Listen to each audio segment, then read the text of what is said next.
Emotional composure is a superpower.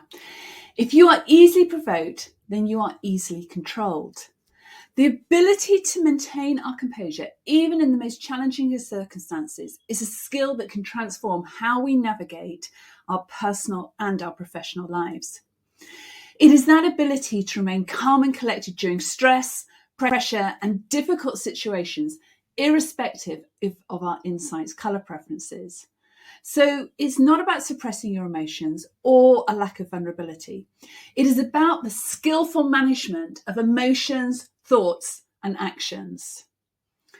When we possess composure, we are in charge.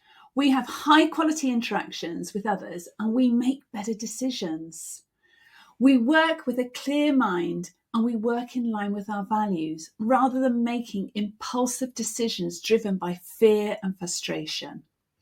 So in the next video, we will be looking at a simple model of the brain to understand how the brain works, and from there, looking at tactics that you can be using daily to optimize your composure.